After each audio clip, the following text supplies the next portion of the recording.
Hello बच्चों, क्या हाल चाल, कैसे हैं आप लोग? अच्छे हैं तो अच्छे रहिए, स्वस्थ रहिए, पढ़ते रहिए। तो आज आप लोग के लिए ध्यान दीजिएगा, केवल बीकॉम वाले बच्चों के लिए ये समझिए कि इस सेमेस्टर का आखिरी समझिए कि आप लोग का कंटेंट है, और वो भी है monetary theory and banking in India. मतलब बीकॉम फिफ्थ सेमेस्टर वाले बच्चों के लिए लास्ट पेपर बस जो बचा हुआ है, उसके लिए 2 लेक्चर जाएगा, monetary theory banking in India. इसमें ध्यान दीजिएगा कि ये आपका मॉडल पेपर फर्स्ट है। मॉडल पेपर कौन सा है? फर्स्ट मॉडल पेपर जो हमारा है, इस 2 मॉडल पेपर आप लोग के जाएंगे। पहला मॉडल पेपर 50 क्वेश्चनों का और दूसरा मॉडल पेपर भी 50 क्वेश्चनों का आप लोग के लिए जाएगा।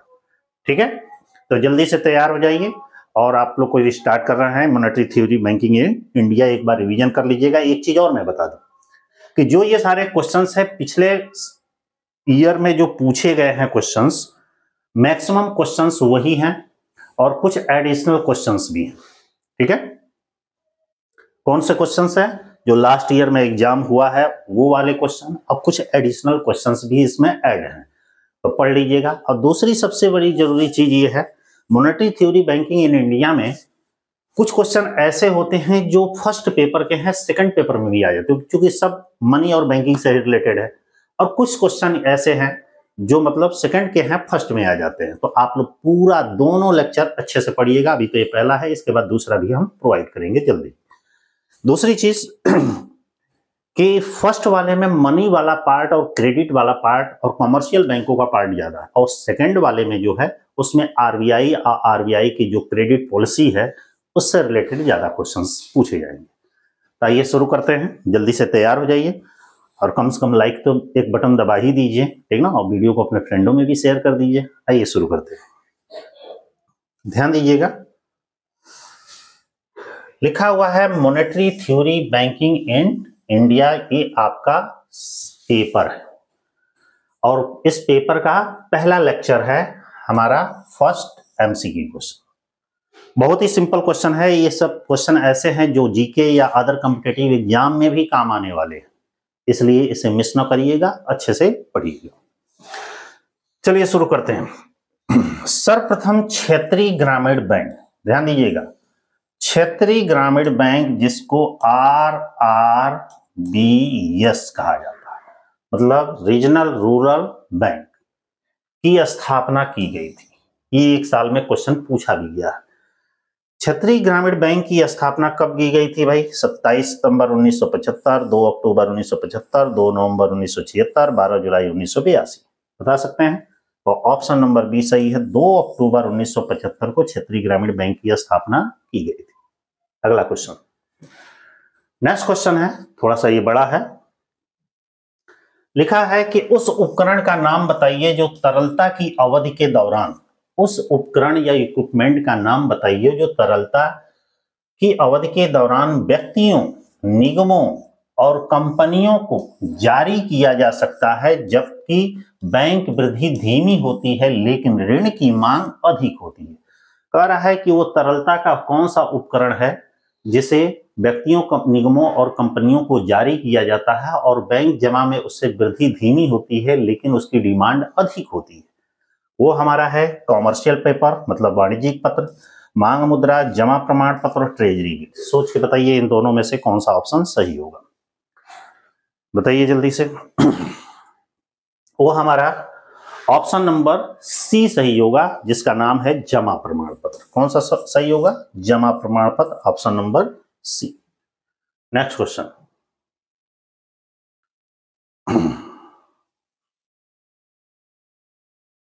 थर्ड क्वेश्चन हमारा है कि भारत में वाणिज्यिक बैंक किसके द्वारा शासित होते हैं? जो हमारे कमर्शियल बैंक है ये किसके द्वारा कंट्रोल होते हैं? शासित का मतलब होता है किसके द्वारा कंट्रोल होते हैं। भारतीय रिजर्व बैंक अधिनियम 1934, भारतीय कंपनी अधिनियम 2013, भारतीय बैंकिंग नियमन अधिनियम 1949, भारतीय सुरक्षा और विनिमय बोर्ड अधिनियम 1992। ये चार एक्ट दिए गए हैं। कह रहा है कमर्शियल बैंक जो होते हैं उस किसके द्वारा कंट्रोल किए जाते हैं, मैनेज किए जाते हैं। तो ये है Bharat Indian banking regulation act 1949 के according, option number C. Next question है कि जो गैर बैंकिंग वित्तीय कंपनियां हैं, मतलब नॉन बैंकिंग फाइनेंस कंपनियां हैं, उनका पंजीकरण मतलब रजिस्ट्रेशन होता है किस एक्ट के अंतर्गत होता है? बैंकिंग नियमन अधिनियम 1950 और आरबीआई अधिनियम 1948, कंपनी अधिनियम 2013 और संविदा अधिनियम 1872। ध्यान दीजिएगा, यहां कह रहा है नॉन बैंकिंग फाइनेंस कंपनियां, न कि बैंकिंग कंपनी। जो नॉन बैंकिंग फाइनेंस कंपनी है वो एक तरह से कंपनी की तरह होती है। किस तरह होती है? नॉर्मल कंपनी की तरह होती है। उसका उद्देश्य फाइनेंस को कलेक्ट करना या उसका लेन देन करना नहीं होता, कोई और वर्क होता है। इसलिए एक कंपनी अधिनियम 2013 के अकॉर्डिंग इसका पंजीकरण होता है। Option number C. Next question है, ध्यान दीजिए, कृषि ने दीर्घकालीन ऋण प्रदान किया जाता है। कृषि से है, थोड़ा सा मिसिंग हो गया, कृषि से, कृषि को लिखिएगा, कृषि को है दीर्घकालीन ऋण प्रदान किया जाता है। मतलब एग्रीकल्चर के फील्ड में लॉन्ग टर्म जो लोन किस बैंक के द्वारा प्रदान किया जाता है? बैंक, व्यापारिक बैंक द्वारा, भूमि विकास बैंक द्वारा, कृषि सहकारी बैंक द्वारा, उपयुक्त सभी द्वारा। भाई एग्रीकल्चर के फील्ड में आजकल तो देखेंगे तो सारे संस्थाओं के द्वारा, मतलब कॉमर्शियल बैंक भी लोन प्रोवाइड करते हैं, लैंड डेवलपमेंट बैंक भी कर रहे हैं, एग्रीकल्चर कोऑपरेटिव सोसाइटी भी कर रही है। तो एक तरह से देखा जाए तो सबके द्वारा है, लेकिन बहुत डीपली यदि देखा जाए तो ये ऑप्शन नहीं होगा, ये आपका कृषि सहकारी बैंक द्वारा किया जाएगा। ठीक ना? मतलब आज के दौर में देखा जाए तो सारे बैंक प्रोवाइड कर रहे हैं, लेकिन चूंकि जब बुक बना होगा या उसके अकॉर्डिंग हम देखेंगे तो ये कृषि एग्रीकल्चर कोऑपरेटिव बैंक के द्वारा ये लॉन्ग टर्म लोन प्रोवाइड किया जाता है। ऑप्शन नंबर सी था। अगला लिखा है, भारत सरकार ने भारतीय निर्यात आयात बैंक, जिसको एग्जिम बैंक कहा जाता है, की स्थापना कब की? पूछ रहा है एग्जिम बैंक की स्थापना कब की थी? 1982, जनवरी 1982, जनवरी 1993, मार्च 1971 और जून 1969। भाई एग्जिम बैंक की स्थापना 1982 में हुई थी, जनवरी 1982। अगला क्वेश्चन कह रहा है कि किस बैंक का संचालन विदेशों में सबसे अधिक है? वो मतलब वो कह रहा है कि वो कौन सा बैंक है जिसका फॉरेन में संचालन ज्यादा किया जाता है। एक तरह से समझिए कि फॉरेन में उसके बहुत सारे ब्रांचेज हैं, bank of Baroda, bank of India, state bank of India, union bank of India. भाई आज के डेट में कॉमर्शियल बैंक सबसे बड़ा बैंक है, भारत में भी है और बाहर में ब्रांचों की संख्या के बेस पर भी देखा जाए तो कॉमर्शियल बैंक सबसे ज्यादा है। ये डाटा कभी कभी चेंज भी हो जाता है, ठीक ना, ध्यान दीजिएगा। अगला क्वेश्चन है कि निम्नलिखित कथनों पर विचार कीजिए। कुछ स्टेटमेंट नीचे दिया गया है, इस पर आपको विचार करने के लिए कह रहा है गोरवाला कमेटी, जो गोरवाला समिति है, इस संस्तुति के फलस्वरूप भारतीय स्टेट बैंक की स्थापना, मतलब गोरवाला, यहाँ पे देखिए क्वेश्चन उठ सकता है कि जो हमारा एसबीआई है, स्टेट बैंक ऑफ इंडिया, इसकी स्थापना किस कमेटी की सिफारिश की गई थी? तो गोरवाला समिति। दूसरा क्वेश्चन है कि 6 वाणिज्यिक बैंकों का राष्ट्रीयकरण 15 अप्रैल 1980 को किया गया। पूछ रहा है दोनों स्टेटमेंट में से कौन सा स्टेटमेंट सही है? भाई पहला भी सही है, दूसरा भी सही है, इसलिए ऑप्शन नंबर हमारा सी होगा, अर्थात दोनों सही है, क्योंकि एसबीआई की जो स्थापना की गई गोरवाला कमेटी की सिफारिश पर की गई और 6 कॉमर्शियल बैंकों का जो रजिस्ट्रेशन किया गया, मैंने नेशनलाइजेशन किया गया, वो 15 अप्रैल 1980 को किया।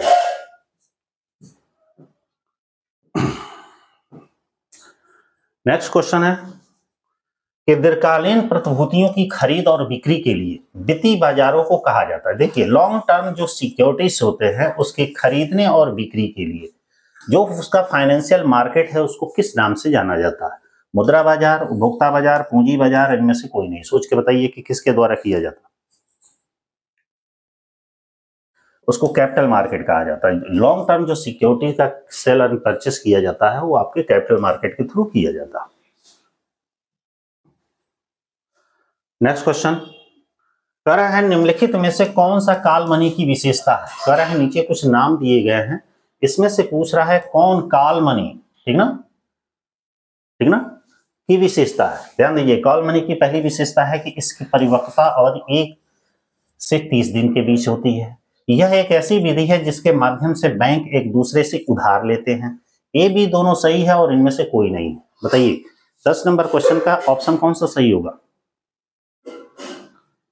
सी ऑप्शन सही होगा, ये और दो दोनों सही है, क्योंकि कॉल मनी की टाइम बहुत कम होती है, 1 से 30 दिन, यहाँ तक कि अब नया डाटा आया है कि 1 से 15 ही दिन तक होता है, ठीक ना, लेकिन ये पहले का है तो 1 से 30 दिन के अंदर होता है, और ये ऐसी विधि है जिसमें माध्यम से एक बैंक दूसरे बैंकों से को उधार देते हैं। नेक्स्ट क्वेश्चन, निम्नलिखित में से कौन सा एक क्रेडिट मनी है? पूछ रहा है क्रेडिट मनी कौन है? चेक और ड्राफ्ट, विनिमय नोट, प्रॉमिसरी नोट, उपयुक्त सभी। क्रेडिट मनी कौन सा है जो उधार एक तरह से? भाई सारे ऑप्शन सही है, सब क्रेडिट मनी के कैटेगरी में आते हैं।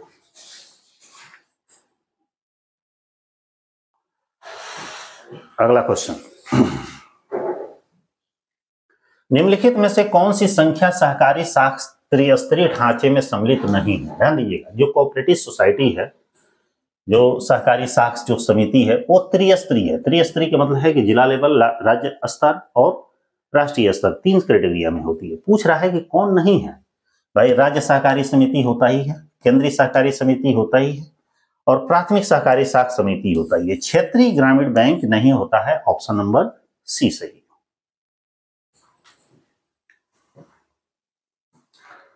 अगला क्वेश्चन कह रहा है कि लघु स्तर के उद्योगों को वित्त उपलब्ध कराने वाली योजना है, मतलब स्मॉल लेवल पर जो हमारी इंडस्ट्री है उसको फाइनेंस अवेलेबल कराने वाली योजना को क्या कहा जाता है? मुद्रा बैंक योजना, जनधन योजना, अटल पेंशन योजना, इंदिरा योजना। सोचिए बताइए कौन सा क्या कहा जाता है? अभी करंट में चल भी रहा है मुद्रा योजना, जो छोटे लेवल पे जो इंडस्ट्री को फाइनेंस अवेलेबल कराया जा रहा है कि वो अपना डेवलपमेंट करें, तो उसे मुद्रा बैंक योजना कहा जाता है। नेक्स्ट है भारतीय स्थापित प्रथम बैंक, मतलब भारत में स्थापित प्रथम बैंक, जो नाम इसमें से दिया है इनमें से बताइए। पंजाब नेशनल बैंक इस समय में सबसे ओल्डेस्ट बैंक हो, मतलब आज के डेट में जितने भी कॉमर्शियल बैंक हैं उनमें सबसे ओल्डेस्ट बैंक यदि है तो पंजाब नेशनल बैंक है, जिसकी स्थापना 1800, अभी डेट एग्जैक्ट नहीं याद है, लेकिन 1800 कुछ में किया गया था। नेक्स्ट है कि सार्वजनिक क्षेत्र का सबसे पुराना बैंक, पब्लिक सेक्टर का सबसे पुराना bank, Allahabad bank, Awadh commercial bank, PNB और एसबीआई। सोच के बताइए पब्लिक सेक्टर का सबसे पुराना बैंक कौन सा था? इलाहाबाद बैंक।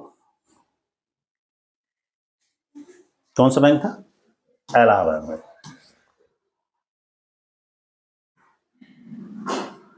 अगला है कि एक विकास बैंक द्वारा प्रदान किए गए वित्त को क्या कहा जाता है? एक डेवलपमेंट बैंक द्वारा जो प्रदान किया जाता है फाइनेंस है, उसको किस नाम से जाना जाता है? कारपोरेट वित्त पोषण, इक्विटी वित्त पोषण, संस्थागत वित्त पोषण और इक्विटी वित्त पोषण।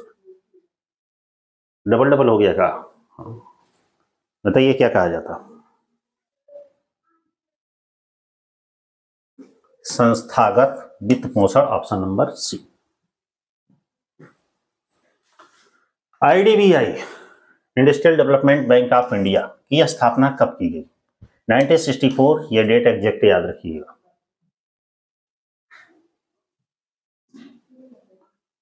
अगला क्वेश्चन है कि बैंकों द्वारा साख सृजन के बारे में निम्नलिखित में से कौन सा कथन सही है? मतलब जो साख सृजन है, साख का निर्माण है, के बारे में क्या सही है ये आपको बताना है। कि बैंक अपनी कुल संपत्ति के आधार पर क्रेडिट बनाते हैं, बैंक अपनी कुल जमा राशि के आधार पर साख का निर्माण करते हैं, बैंक अपनी कुल प्रतिभूतियों के आधार पर साख बनाते हैं। अब बैंक कुछ भी नहीं करते हैं जो क्रेडिट बनाते हैं। इन चारों ऑप्शन में से कौन सा ऑप्शन आपको सही दिख रहा है? ऑप्शन नंबर बी, बैंक अपनी कुल जमा राशि के आधार पर जितना उसके पास डिपॉजिट है उसी के बेस पर हम क्रेडिट देते हैं, मतलब उधार देते हैं वो सब। नेक्स्ट है 19 नंबर क्वेश्चन कि कौन उपकरण मुद्रा बाजार से संबंधित नहीं है? पूछ रहा है कि कौन सा ऐसा उपकरण है जो मनी मार्केट से रिलेटेड नहीं है? कॉल मनी, ट्रेजरी बिल, वाणिज्यिक बिल, आईपीओ। तो ध्यान दीजिएगा ये तीनों जो हैं ये मनी मार्केट से रिलेटेड है। ये आपका कैपिटल मार्केट का है आईपीओ, ठीक है। अगला उच्च शक्ति मुद्रा, हाई पावर मनी किसको कहा जाता है? केंद्रीय बैंक में बैंकों की आरक्षित राशि को, बैंकों के पास मुद्रा को, बैंकों की सभी ऋण और अग्रिम को, जनता के पास करेंसी और बैंकों के पास नगद रिजर्व को। हाई पावर मनी किसको कहा जाता है? Option number D. Next 21 number question हमारा कह रहा है कि मुद्रा के किसी भी कार्य को करने से पहले निम्नलिखित में से कौन सा गुण आवश्यक है। कह रहा है कि मुद्रा के किसी भी कार्य को करने से पहले निम्न में से कौन सा गुण आवश्यक है। अस्थायित्व होना, मूल्य में स्थिरता होना, कानूनी मंजूरी होना। वैसे है तो सारे कार्य जरूरी, क्यों? क्योंकि मनी का अपना काम करने के लिए अस्थायित्व भी होना चाहिए, मूल्य में स्थिरता भी होनी चाहिए, कानूनी मंजूरी भी होनी चाहिए और स्वीकार्यता में उन्हें लोगों द्वारा एक्सेप्ट भी किया जाना चाहिए। लेकिन इन चारों में से सबसे बेहतर कौन है? तो भाई स्टेबिलिटी उसमें होनी चाहिए, अस्थायित्व होना चाहिए। नहीं कि आज लगा कल हटा के दूसरा लगा दिया। अगला, मुद्रा के प्राथमिक कार्य क्या? मुद्रा के प्राइमरी वर्क क्या? विनिमय का माध्यम, मूल्य का संचय, पूंजी की उत्पादकता को बढ़ाना, भावी भुगतानों का आधार। ध्यान दीजिएगा, मुद्रा के दो मुख्य कार्य हैं, विनिमय का माध्यम और मूल्य का मापक। ये दो मुख्य कार्य, तो ये भी मुद्रा के कार्य हैं ये तीनों, मगर ये सहायक कार्य है। मुख्य कार्य आपका कौन है? पहला विनिमय का माध्यम और मूल्य का मापक, दो मुख्य कार्य है। अगला पूछा जा रहा है कि इंपीरियल बैंक ऑफ इंडिया की स्थापना कितने प्रेसिडेंसी बैंकों को मिलाकर की गई। मतलब इंपीरियल बैंक जो आज के टाइम में प्रेजेंट टाइम में SBI मतलब स्टेट बैंक ऑफ इंडिया, इसका पहले नाम इंपीरियल बैंक था। इंपीरियल बैंक की स्थापना जो की गई वो कितने प्रेसिडेंसी बैंकों को मिलाकर की गई? तो भाई 3 प्रेसिडेंसी बैंकों, bank of Bombay, bank of Bengal और बैंक ऑफ मद्रास, ये 3 प्रेसिडेंसी बैंकें थी। नेक्स्ट, सर्वप्रथम कितने बैंकों का राष्ट्रीयकरण किया? मतलब फर्स्ट टाइम में जो बैंकों का, कमर्शियल बैंकों का नेशनलाइजेशन किया गया, कितने बैंकों का किया गया? भाई पहले टाइम में 1969 में 14 बैंकों का राष्ट्रीयकरण किया गया। फिर यहीं पे एक इसी से रिलेटेड क्वेश्चन और आता है कि राष्ट्रीयकरण के दूसरे चरण में, माने सेकेंड स्टेप में कितने बैंकों का राष्ट्रीयकरण किया गया? तो उस समय भाई 6 किया गया था, ये 1980 में, 1980 में। ठीक है। नेक्स्ट है लीड बैंक योजना। कह रहा है कि लीड बैंक योजना कब शुरू की गई? लीड बैंक योजना जो जिले स्तरीय पे होता है, कब शुरू की गई थी? 1967, 69, 68, 74। बताइए, लीड बैंक योजना कब शुरू की गई? 1969, ऑप्शन नंबर बी। अगला क्वेश्चन है कि इंपीरियल बैंक को, पूछ रहा है कि इंपीरियल बैंक को भारतीय स्टेट बैंक के रूप में कब बदला गया? मतलब पहले इंपीरियल बैंक था जो 1921 में स्थापित किया गया था, इसे पूछ रहा है SBI में कब कन्वर्ट किया गया? 1 जनवरी 1935, 26 जनवरी 1947, 1 जुलाई 1955 और 1 जुलाई 1959। तो भाई 1 जुलाई 1955 को ही इसे स्टेटमेंट में कन्वर्ट कर दिया गया और नेशनलाइज कर दिया गया। नेक्स्ट, भारत का प्रथम विकास बैंक था। मतलब कह रहा है कि इंडिया का प्रथम डेवलपमेंट बैंक किसको कहा जाता है? भारतीय औद्योगिक विकास बैंक, भारतीय मतलब कि इंडियन फाइनेंस IFDB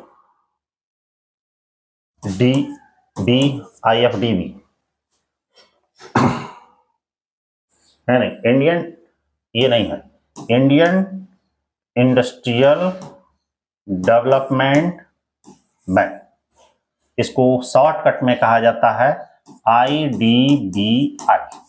ठीक है, यह है भारतीय औद्योगिक विपणन IFCI। लघु उद्योग विकास बैंक मतलब SIDBI और नाबार्ड, ये तो जानते ही हैं, नाबार्ड। इन चारों बैंकों में से कह रहा है प्रथम डेवलपमेंट बैंक कौन है? भाई IFCI है, 1948 में इसकी स्थापना की गई थी। ठीक है।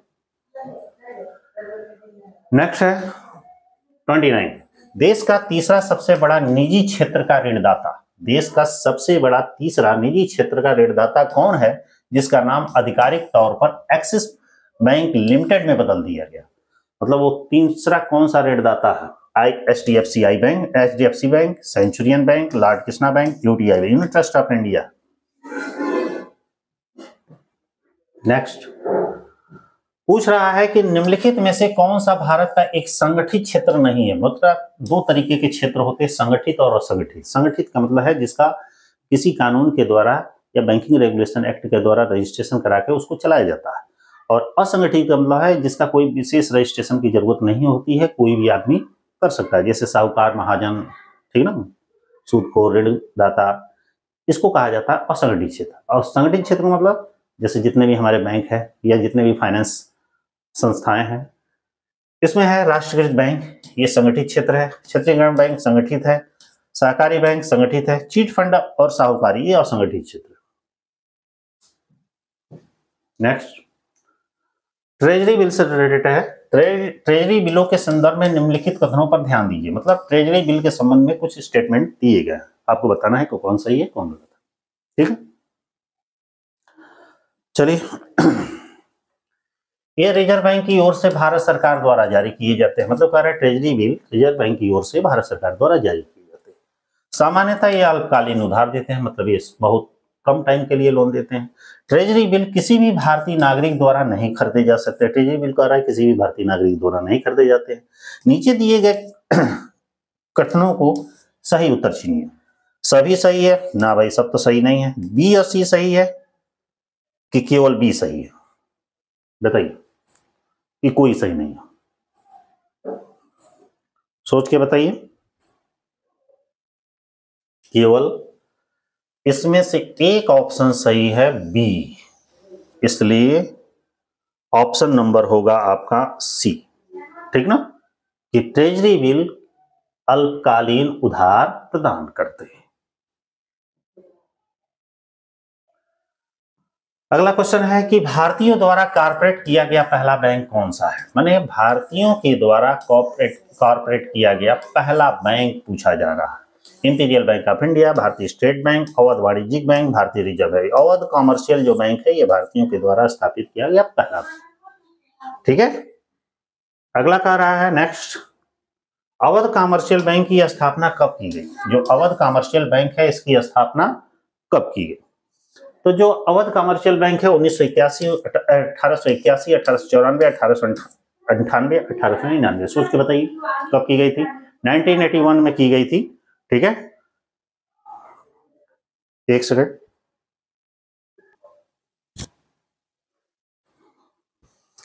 हाँ, तो कब की गई थी अवध कॉमर्शियल बैंक की? 33 बताइए जल्दी से। 1881। अगला क्वेश्चन कह रहा है कि बैंकों की परिचालन लागत की समस्या के कारण है। मतलब बैंकों की जो ऑपरेटिंग कॉस्ट है इसकी समस्या के पीछे क्या रीजन है? अनार्थिक शाखाओं का विस्तार, कर्मचारियों की भारी भर्ती, निम्न उत्पादकता, उपयुक्त सभी। भाई मेरे हिसाब से तो उपयुक्त सभी है, option number D. Next question शायद रिपीट हो गया है क्या? चलिए, क्षेत्रीय ग्रामीण बैंकों की स्थापना हुई थी, कब हुई थी? 1975। अगला कह रहा है कि बैंकों की वर्तमान में बैंकों की सबसे बड़ी समस्या क्या है? एनपीए की, वित्तीय समावेशन की, लागत वृद्धि की, उपयुक्त सभी की। देखिए समस्या तो बैंकों की तीनों ही दिया गया, लेकिन क्वेश्चन में पूछा जा रहा है सबसे बड़ी समस्या एनपीए की। अब यहाँ पे क्वेश्चन आता है कि एनपीए क्या है? एनपीए का मतलब होता है NPA, non performing asset, non performing assets. Non performing assets का मतलब क्या होता है? बैंक से कर्ज ली, कोई एसेट्स जमा करके या ऐसे जैसे चाहे वैसे, लेकिन 3 साल तक आपने कुछ उसका पेमेंट नहीं किया। 3 साल से वो समझिए टाइम बाउंड हो जाएगा। अब बैंक क्या करेगा? उसकी रिकवरी कराएगा, आपको पता, और रिकवरी करने के लिए जाएगा तो आपको पता ही नहीं है। ऐसे एसेट्स को क्या कहा जाता है? Non performing assets.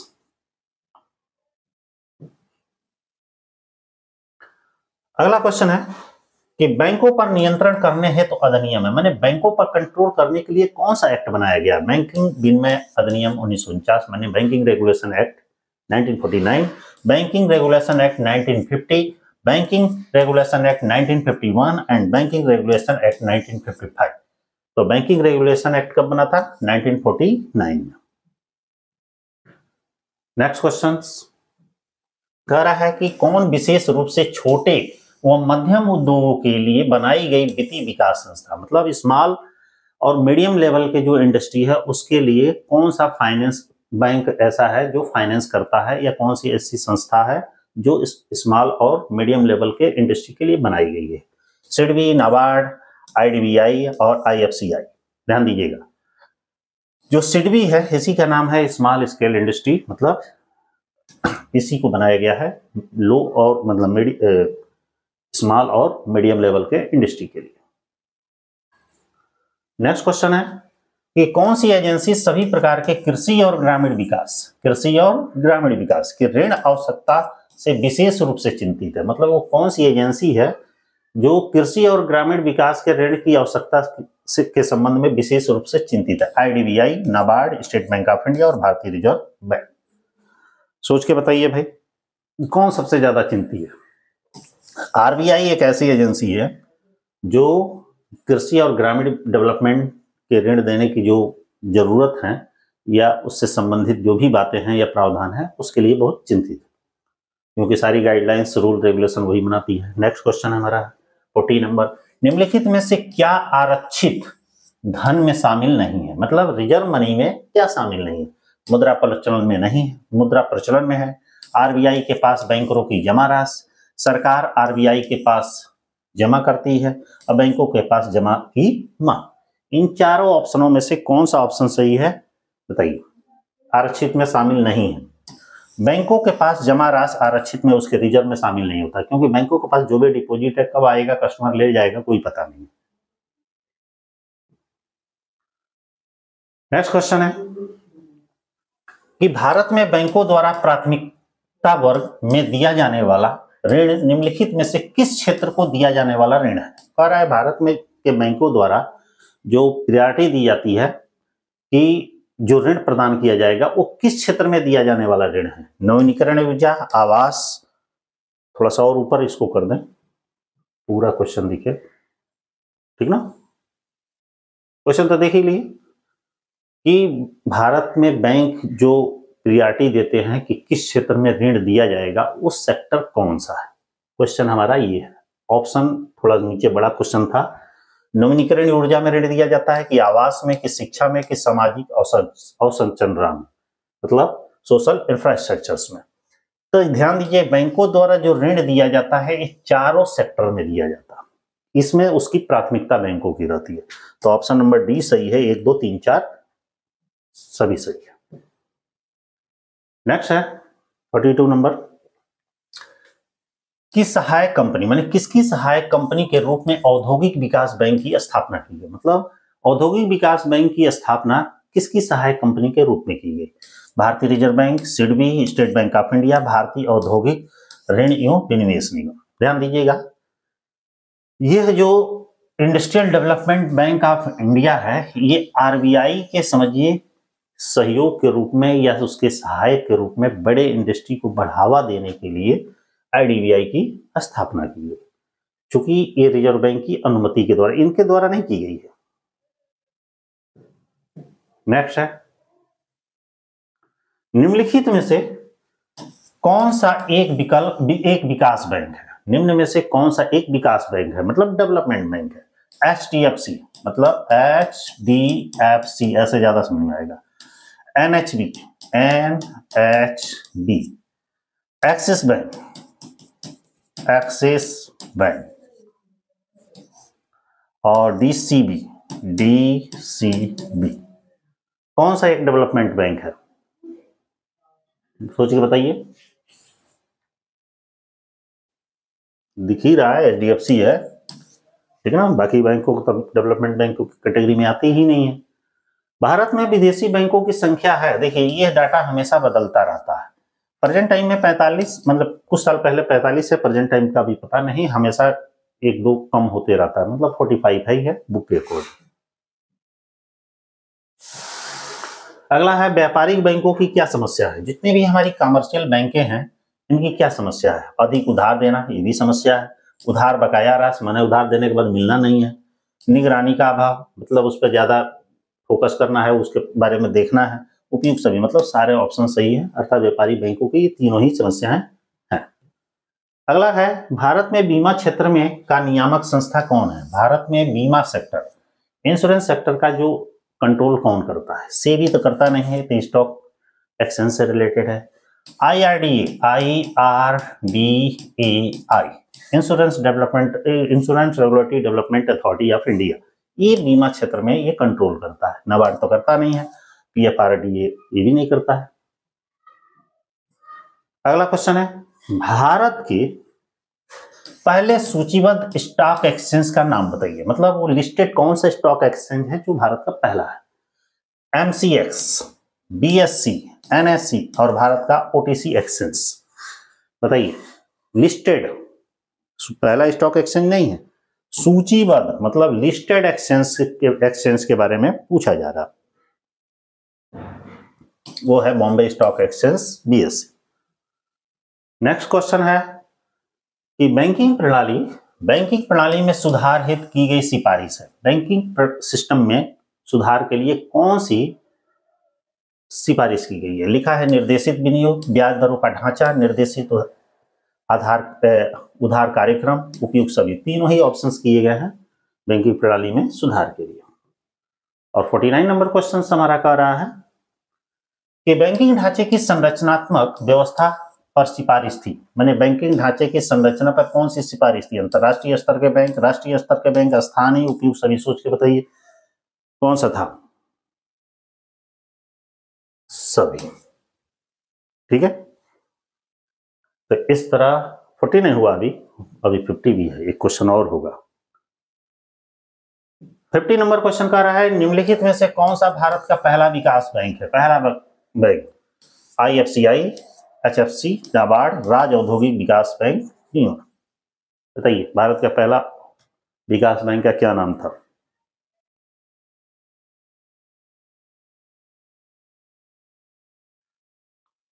सोचिए। IFCI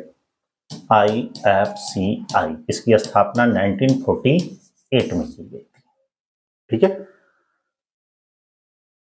ये क्वेश्चन था,